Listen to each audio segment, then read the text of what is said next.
All right, so today, please know that I'm going to start assigning more videos as homework and try to work more time for Quest in class while keeping us on a nice pace. So when I assign videos like I did yesterday and you don't watch them, I'm going to assume that you have. So if you don't, then you're behind and that's on you and, don't do it. Okay. So you watched some videos yesterday about work and energy, kinetic energy, potential energy, some basic things like that. Please understand that you should have absorbed some of the information from the Science Asylum video as well, because I think that one gives you a good conceptual understanding. Can I make you buy that? No. No? Just gave it to me. I was like, oh, Cool, that's nice. So you want to understand energy at just a basic level, but then now we do need to get a little mathy with it. One thing I want to point out, when Mr. Flipping Physics, he was using a book, but I'm going to use a weight. When you raise an object up, you give it potential energy, right? If it's moving up, when you lower it, it's losing potential energy. So I'm doing positive work when I lift it. I'm doing negative work when I lower it, right? And so we're going to just do a quick example that involves those things. It's example number 1 on the first page of the notes that you picked up on your way in. It says a weightlifter bench pressing a barbell whose weight is 500 newtons. And so I'm going to write that down right off the bat. Right. mg, that's not m. That's mg. It's 500 newtons. Raises the barbell a distance of 0.6 meters. Now, when we're doing work and energy, I wish the College Board would have used delta x and delta y, because then it would jive with our kinematic stuff, but they didn't. So when we're doing work and energy, we call the displacement lowercase d. And we're told that the displacement is 0.6 meters. Determine the work done on the barbell by the weightlifter during A, the lifting phase. So A is the lifting phase. And that's when the barbell goes from here to here. And we will assume, and I'll tell you why in a second, this is a totally valid assumption, and it's actually completely correct. We're going to assume that we lift the barbell up at constant velocity. It doesn't necessarily need to be constant velocity, but it doesn't matter, as we'll talk about in a second. So I'm going to lift up, the weightlifter is going to lift up with an applied force, right? But if it's moving up at constant velocity, I know what that applied force is. If I'm moving it up at constant velocity, what is that applied force? mg. It's mg, right? So that applied force I can actually put over here. That applied force is 500 newtons also, okay? So we could say, if I drew a separate free body diagram, I could say that the applied force upward is the same as the downward weight force mg. Now, if you're bench pressing, when you got the weight there, it's at rest at the beginning, at the start. So you can't just push up with the same force as the weight force. You got to exceed it a little bit, right? So that this force goes up a little bit to get it to accelerate. And then you lift it up at pretty constant speed. Whenever you're lifting weights, it's usually pretty constant speed. But you got to have an applied force that's bigger than mg to get it going, right? But then you got to let it come to a stop. When you let it come to a stop, you got to ease up on that applied force just a little bit for it to come to a stop.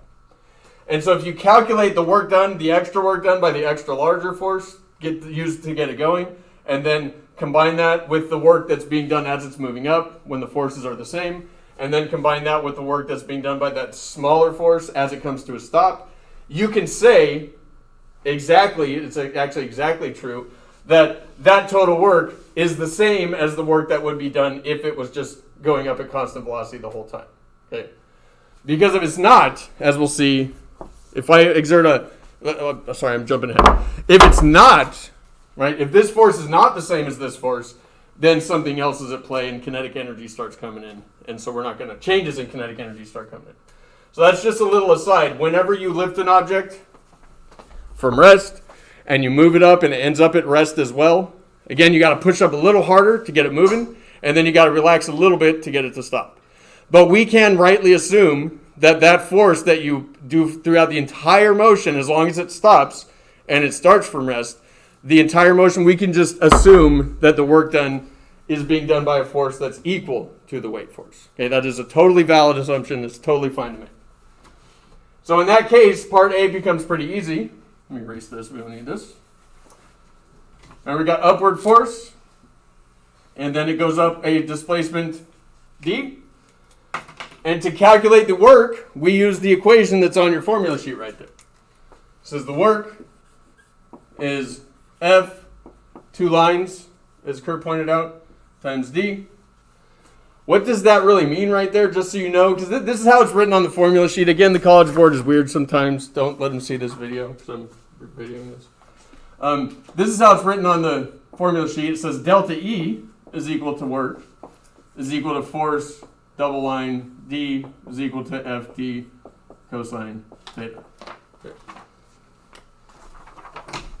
So why does it say all that? Well, delta E is a general term for change in energy. And as we'll see, if there's net work being done, or if there's work being done on an object and it's moving, the energy of that object typically changes. Not always, but it can change. So that's where the delta E comes in. The W is obviously work. F double line just means the component of F that is parallel to the displacement D. Okay. And if you look at any diagram for a force that's acting on an object at some angle, so this is just a brief aside. If I have this force acting on an object, I pull up like a wagon, but that object just moves horizontally, then the component of the force doing the work is this one, right? And that component is F cosine of the angle. So that's where the cosine of the angle comes in. All right? So you don't have to do vector decomposition here. You can just use this part of the equation, right? So F double line just means F parallel, right? The component of F that's parallel to the displacement, right? So I'm not going to use that one though, because I'm going to use FD cosine theta. Now, as Mr. P pointed out, we use the magnitudes of these only. Magnitudes. Whether the work is positive or negative, because it can be either, that depends on the angle between them, and so that's what the cosine of the angle is going to tell you. Okay, so now just plugging it in, my force here is 500 newtons times the displacement, which is 0.6 meters, times the cosine of the angle between these two vectors. What's the angle between those two vectors? 0. And as you know, if you're in pre-cal, as you should know at this point, what's the cosine of 0? 1. You better know it if you're in calculus. But if you're in pre-cal, aren't you doing a unit circle now? No, I was in pre-cal. You're doing unit, so you know where sine's positive, where sine's negative, where cosine's positive, cosine's negative. Okay. Cosine of 0, that's the cardinal directions, right? Positive x direction. Cosine of 0 is 1. And so 500 times 0.6 is 300 joules.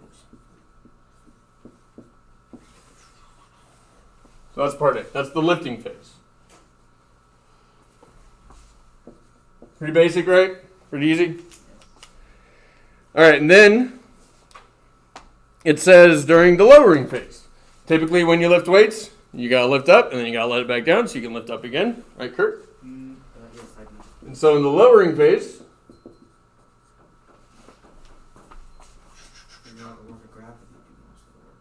well, you don't want to.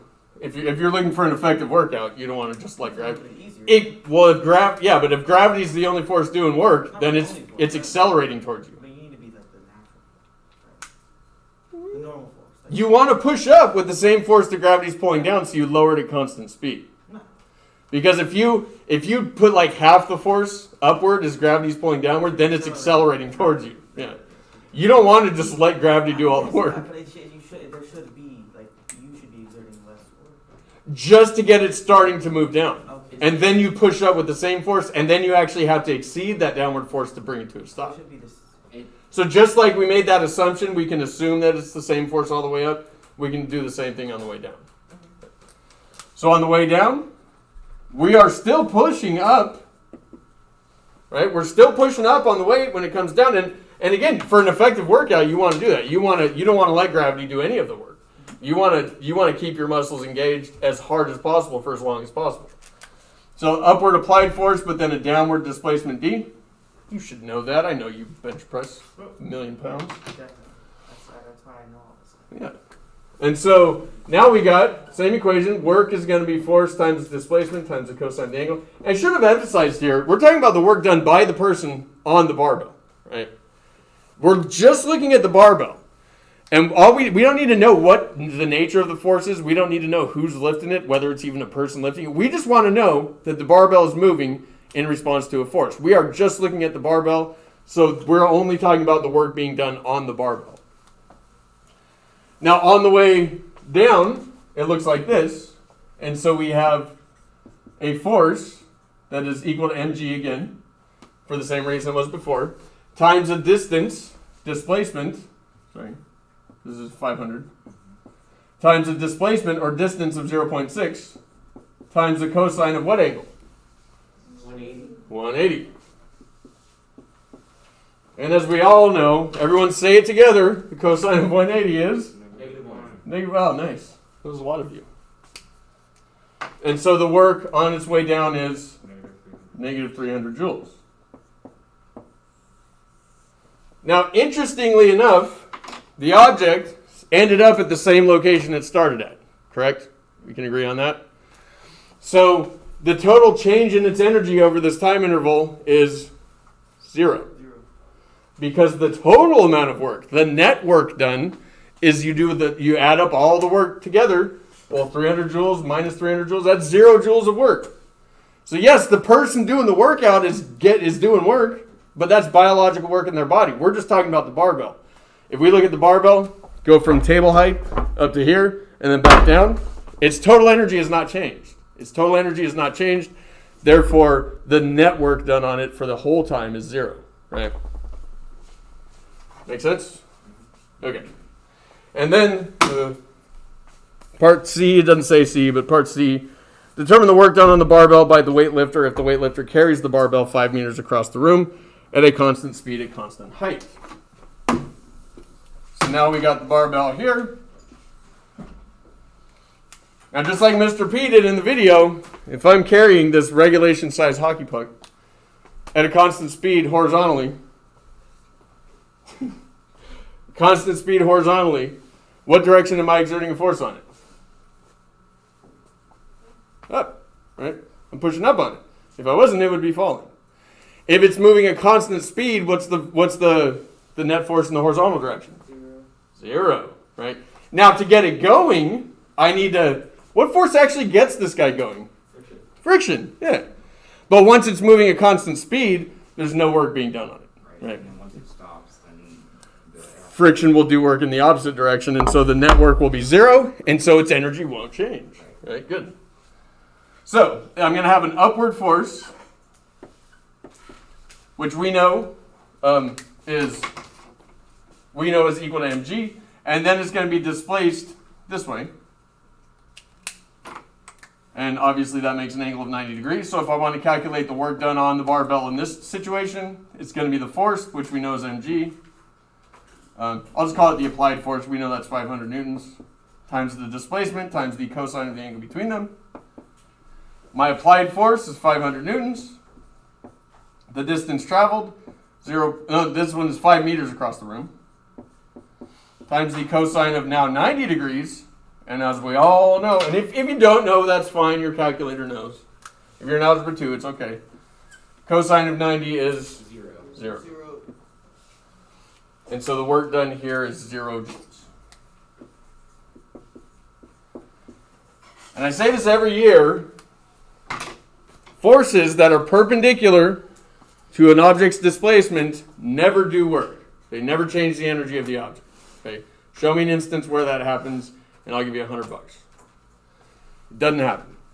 And every year, I see people doing calculations, spending time, getting answers wrong because they're doing all this stuff to try to figure it out when all they had to do is realize that force is perpendicular to the displacement, so the answer is 0. Right? That's all you have to do. Which means, if you have this, how much work is the tension force doing? 0. It's always 0. Always 0. Now, gravity's doing work because the kinetic energy and the potential energy is constantly changing, but the tension is doing no work. Right? Make sense? Because that tension is always perpendicular to the direction the object is moving. Again, don't waste time on those questions. There's always some of those questions on the AP exam where if you just know the concept, the answer is 0, and you don't have to waste any time with it. In vertical circular motion, then does the tension force do?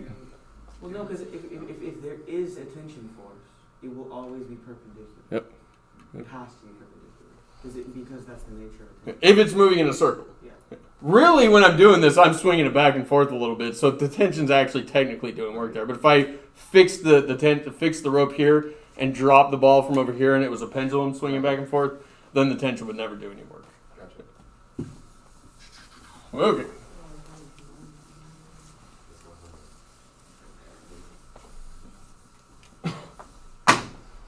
So this next concept is going to be on page 2 here. Let me just read it because it's a pretty good explanation. The work energy theorem and kinetic energy.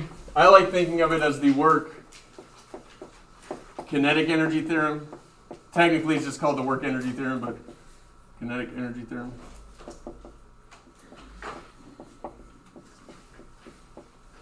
And we've already kind of implied this already. But the work energy theorem states that the change that an object experiences in its kinetic energy is exactly equal to the net work done on it. Kinetic energy is the energy an object has due to its motion. On the formula sheet, it looks like this. K equals 1/2 mv squared. So the kinetic energy is directly proportional to the mass, inversely proportional, directly proportional to the mass, also directly proportional to the speed of the object squared, the square of its speed. And what the work kinetic energy theorem states is that the net work, remember, multiple forces can be doing work on an object. The net work done on an object is equal to its change in kinetic energy. Now that's why, if I lift this weight upwards, and I do 300 joules of work, and I start from rest, and it ends at rest, its kinetic energy did not change. So what could explain that?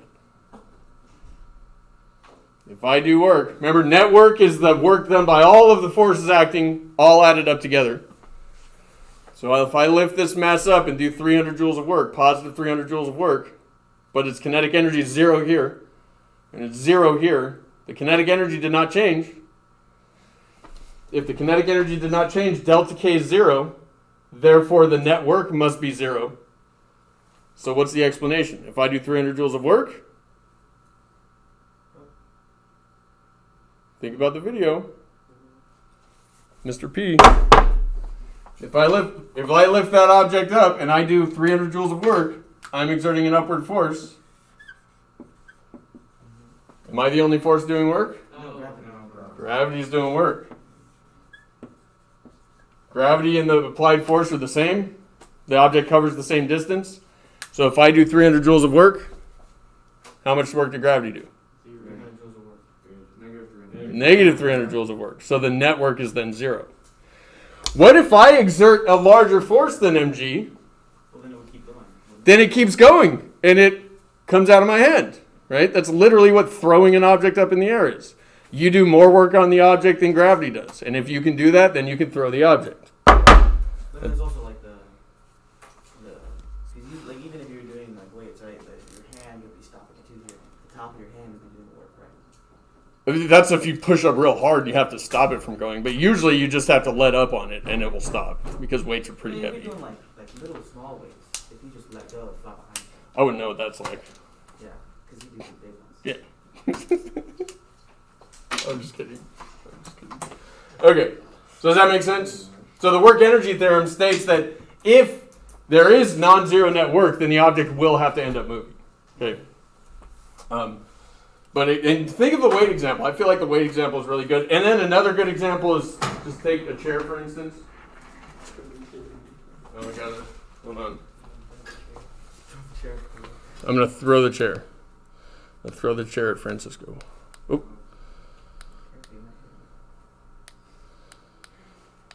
Okay. So, I have this chair. I'm going to push on it this way. Which way is it going to move? It's going to move that way. As soon as I stop pushing on it, it's moving. So it has kinetic energy, right?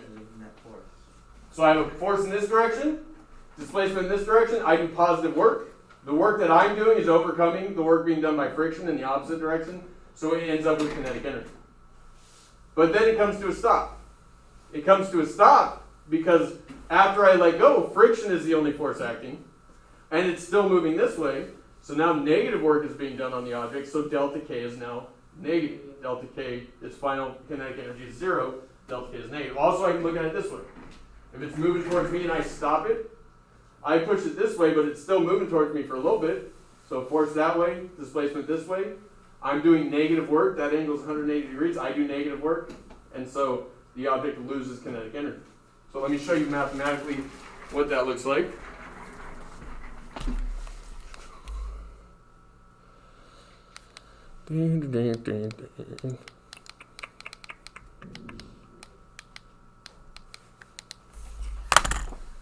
So if, remember delta K is just change in final kinetic energy minus initial kinetic energy. Minus initial kinetic energy. When I pushed on the chair, its initial kinetic energy was 0, and it had some final kinetic energy. So a number minus 0, that's a positive number. So the work done is positive. That's a way of seeing that, of understanding that. You do positive work, the object will speed up. The net work, total work done by all forces. If the object slows down, and let's say it comes to a stop, you got the chair coming towards me, and I push on it this way to bring it to a stop, its final kinetic energy is 0, and its initial kinetic energy is some non-zero number. Final minus initial would then be negative, right? 0 minus some number. Kinetic energy cannot be negative. 1/2 mv squared, mass is never negative. Even if velocity is negative, it's squared becomes positive. So the network will be negative if the object slows down. The network will be positive if it speeds up. Okay. And again, we can always plug. It's helpful whenever you use the work energy theorem. If you know it comes to a stop, just call this guy 0. If it starts from rest, just call that guy 0 and you're good to go. Okay. And then just expand the k's out with this equation here. If you are interested in where this comes from, and this comes directly from deriving this using calculus. And so in AP Physics C, when you all take that next year, which I'm assuming every one of you will, we will actually derive this equation from the real equation for work, which is a calculus equation. Involving integrals. Some of you guys don't know integrals, right? We just got to that. V squared over 2. Oh, exponents 2 over 2. Okay. So now we're going to look at example 4. It's on the last page. We're kind of jumping around here. No, not example 4. I skipped one. It's example 2. Example 2. Gavin, come on, man.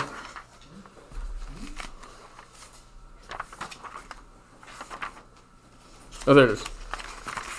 Now this problem is going to be worded in a strange way that we got to kind of pick apart with our noggins. It says, what is the minimum amount of energy required to accelerate a 3-gram bullet from rest to a speed of 40 meters per second? So let's use the guess method here, in case you guys forgot it. List your givens first. What are we given here? Mass of the bullet. 3 grams. Are we going to use that number in our calculations? Absolutely not. What number are we going to use?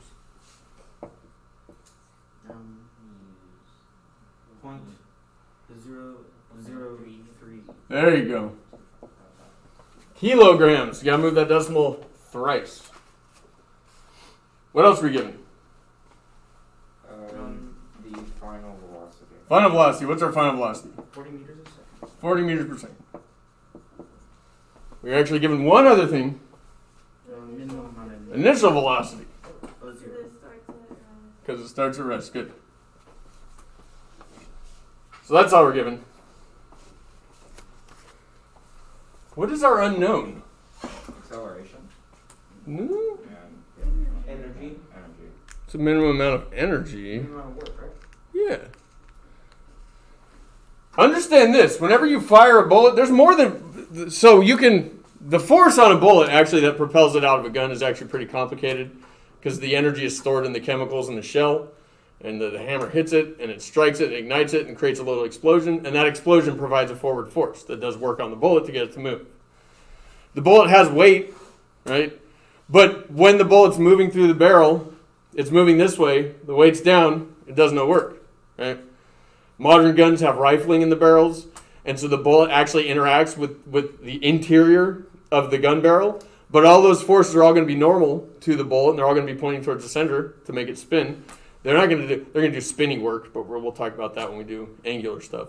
But they're not going to do any work on the object as it accelerates through the barrel. Obviously, when the bullet exits the barrel, gravity does work, which makes it start to fall downward. But as it's traveling through the barrel, you know how the rifling happens, right?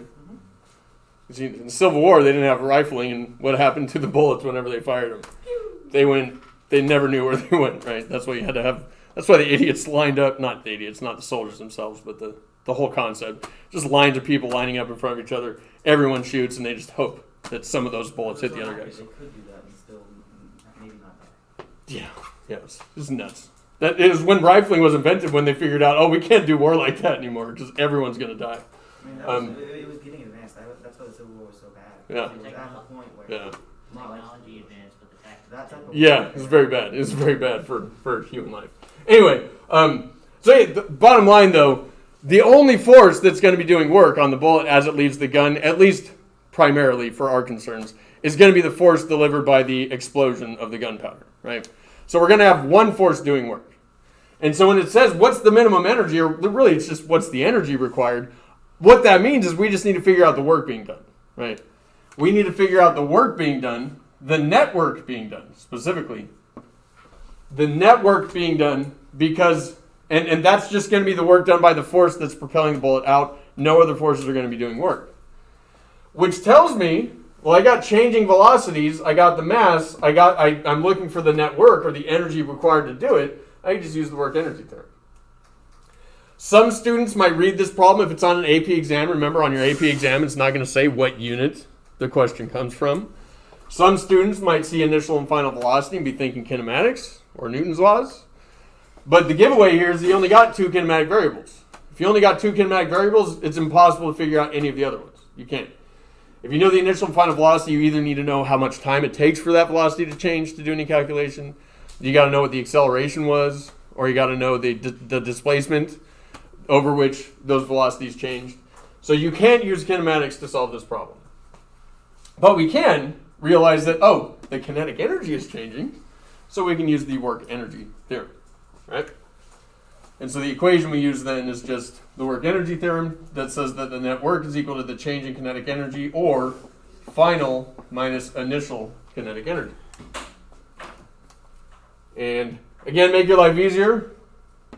Initial kinetic energy is what? Zero. So really all this question is asking for is for you to figure out the kinetic energy of the bullet after it leaves the barrel.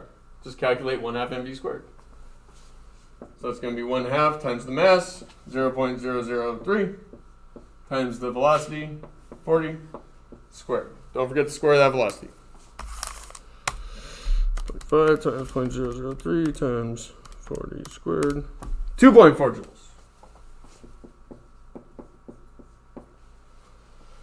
Most bullets actually get a little more work done on them than that. But most bullets are traveling faster than 40 meters per second. Still not going to be pleasant, Bullets don't need a lot of energy because they concentrate that energy on such a tiny point. Okay, make sense? So work energy theorem is really useful.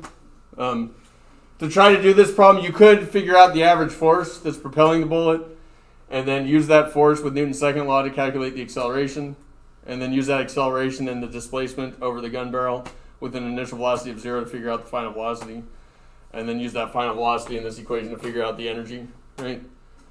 Or we could just use the work energy theorem, and it's far easier. Like 9 times out of 10, if you have a situation that you have a choice, I can use Newton's laws in kinematics or I can use energy. Energy is far easier. As long as you're pretty good with your algebra, energy is far easier than Newton's laws. All right? Can I erase?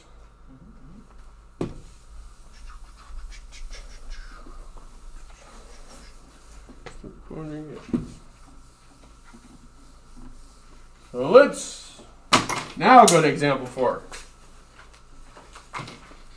We're going to do everything here. We have the knowledge to do every part of this except for the very last part, and we'll leave that. We are skipping that cool-looking roller coaster problem, which we will do either Friday or next week. Super cool. So a block of mass m slides up an incline shown to the right with an initial speed v0 in the position shown. Friction between the block and the incline is negligible. Remember, always note, if you're one of the people that underlines, I'm one of those people, if I have a test or something, underline stuff like that. Constant speed, constant velocity, underline that. Friction is negligible. Neglect friction, underline that stuff. Circle it. Do something to bring it to your attention. All right, so I'm going to draw the situation.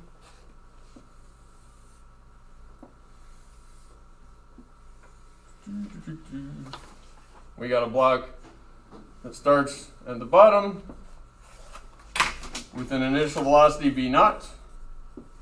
Remember, we never attach velocities or accelerations to the actual objects. If we're going to do a diagram where we attach vectors to the objects, it can only be forces, or at least by convention, that's what we do. And then there's no friction here, so it's given an initial push. Someone shoved it, and it slides up, and eventually comes to a stop, and then it will come back down. Right? So it will reach some maximum height, say right here. That's slow down, and then stop. Okay. All right. Number A says, as the block moves up the incline, is the work done on the block by gravity positive, negative, or 0? Can anyone tell me that just by looking? Negative. It's going to be negative. Yeah.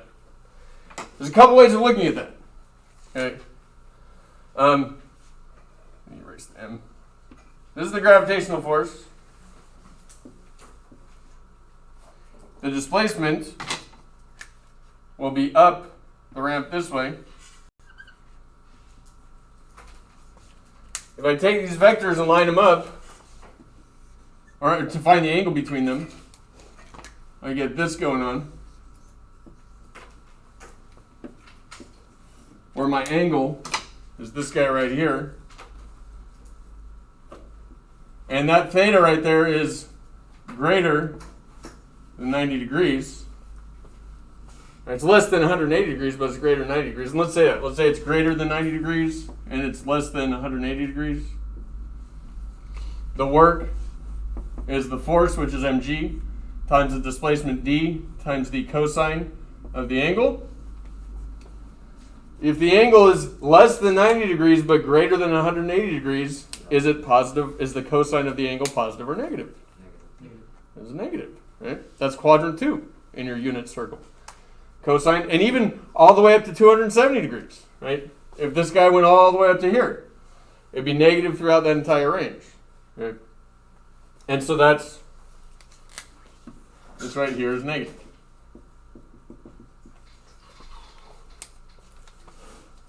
There's another way that we can get that information, but we'll let the question kind of guide us to that. As the block moves up the incline, is the block's change in gravitational potential energy positive, negative, or 0? What's the equation for gravitational potential energy? I think this is the way this isn't the way we're going to use it, but I think this is the way that Science Asylum did. See, gravitational potential energy is mg h, where h is the height. So here, the height is small. Here, the height is larger. So as height increases, so must the gravitational potential energy. Right? Now, that's kind of built into the equation that's on the equation sheet. And again, this is kind of mystifying. Not really sure what the College Board was thinking. They use D in the work energy equation. Maybe there is a reason, and I'm just too silly to understand. But the gravitational potential energy equation looks like this on your formula sheet. Where they actually use delta Y for change in vertical height. It's probably because D can point in any direction, but whatever. Remember from Science Asylum, it's the change in potential energy that's important. Right? We can use different reference points. We can talk about this guy falling from here to here. I can make those measurements from the countertop, and I'll get different numbers than if I make those measurements from the ground. But the change in potential energy there will be the same, regardless. Okay. So here, smaller potential energy relative to the countertop than there is to the ground. But the change in potential energy as it moves from here to here, whether I measure from the countertop or the ground, it's the same, regardless. Okay. Just so you know, U, capital U, up until you start doing quantum mechanics and Schrodinger's equation, which actually has V instead of U. But potential energy is typically a capital U. And then we can indicate the type with a subscript. So this is gravitational potential energy. We'll talk a little bit, I don't think in Physics 1, but in Physics C, we'll talk a lot about electrical potential energy, where it's capital U with a subscript E. Okay. All right, so obviously, if it's moving up the ramp, delta Y is increasing, final minus initial is positive, therefore delta U must also be positive. Cool beans? All right, number C. As the block moves up the incline, is the work done on the block by the normal force positive, negative, or zero? What? Perpendicular, so it's 0. Perpendicular, so it's 0. Very good. Remember that. Remember that, and you don't waste any time. See, if that was a question on a test, AP exam, a quest assignment, you got that answer in 2 seconds, and then you move on, because it's that easy. Okay. Perpendicular forces do no work. No work. Could you say that theta equals 90 degrees or 180, depending on how it's oriented? Not 180. Mine is negative 1. Or 270, yeah. Yeah. Okay. As the block moves up the incline, is the net work done on the block positive, negative, or 0?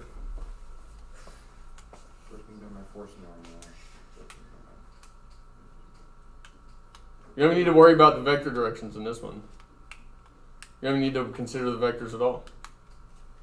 Positive, because no, it's 0. No, it's positive. Because you pushed it. It starts with an initial velocity Yeah, so and it ends at rest. so it has to be So it's negative. So it's negative. By the work energy theorem, right? Could you also say because of the vectors that we found in work with the gravitational force is negative, Yes, and then yes. force normal is 0, and so And it that- has to be negative? And I was going to point that out. Okay. We know that gravity did negative work, but then when we look at the whole picture, I only have 2 forces. One of them does no work. So the only force doing work here is gravity. So you could justify it that way as well. Or you can justify it with the work kinetic energy theorem, which says that the net work is final minus initial kinetic energy. And we don't have Well, if it comes to a stop, my final kinetic energy is 0. Kinetic energy is always a positive number, so my net work must be negative because we have the negative initial kinetic energy. All right? Okay. Now let me just point some stuff out. And this, after we learn how to apply the principle of conservation of energy, we'll learn why this problem is so much easier when we do it from that standpoint. But part E says determine the maximum height h to which the block will rise in terms of the given quantities and appropriate constants. So I did forget to write the angle here, and I want to know how high the block can get above its starting point, h. That's what the question asks. If we were to use Newton's laws in kinematics to solve this problem, we would start with Newton's second law, right? Because we know the object's accelerating.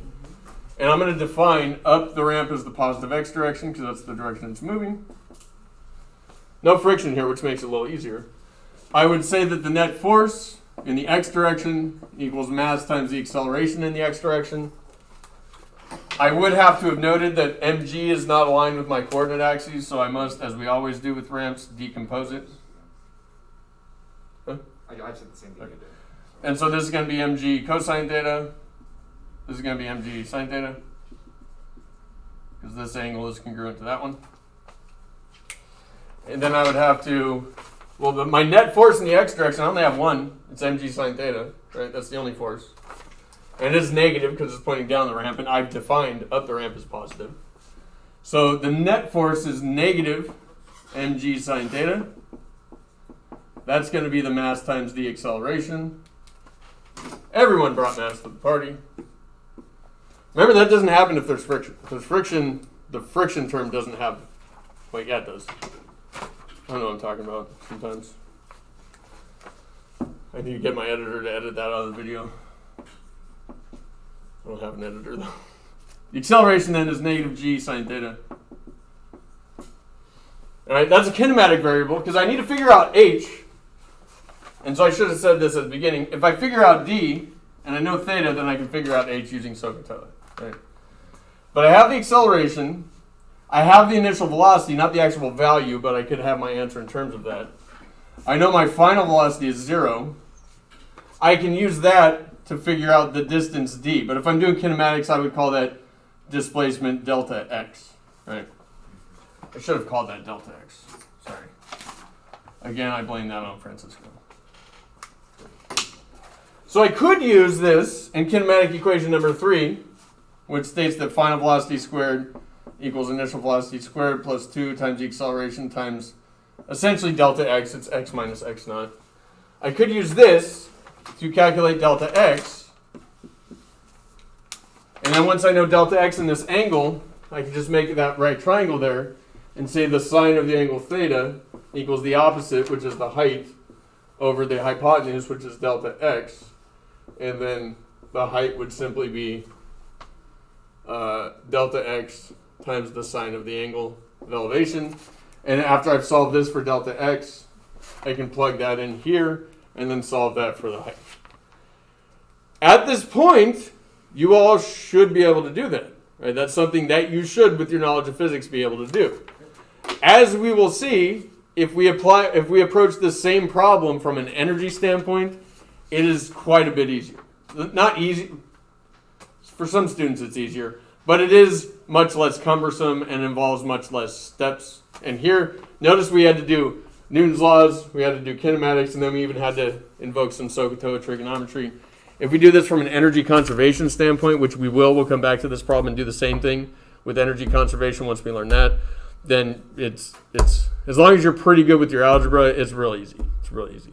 And you get the same result. What? Yeah, and you get the same exact answer. Yeah. So, since we got a couple minutes, let's actually do it then. So we can actually compare. Write this down and we'll compare.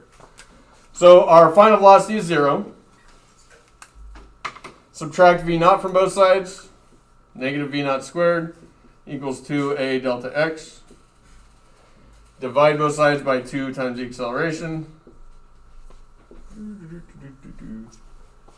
So I get delta x is negative v naught squared over 2 times the acceleration. But I have this expression for the acceleration, right? So that's going to be negative v naught squared over negative g sine theta. So my negatives cancel, which we expect because delta x is in the positive direction, right? So those negatives cancel. So delta x is v naught squared over g sine theta. And so I plug this in up here, and I get v naught squared over g sine theta times sine theta. Numerator sine theta, denominator sine theta. So that's initial velocity squared over g. Right? Did I do that right? Did I mess up? Yeah. Did I? No? No, you got it right. You ever? With the 2a, and then it goes to just Oh, I forgot the 2. Yes. I knew something was looking wrong. 2. 2. 2. That looks more like it. I fixed it, right? Yep. Okay. So V naught squared over 2g. So that's what we get when we apply Newton's laws in kinematics and a little bit of trigonometry. And again, as we'll see whenever we do this with energy, conservation of energy, it's quite a bit easier. Have a good day, guys. Thank you for catching my mistake, Joshua.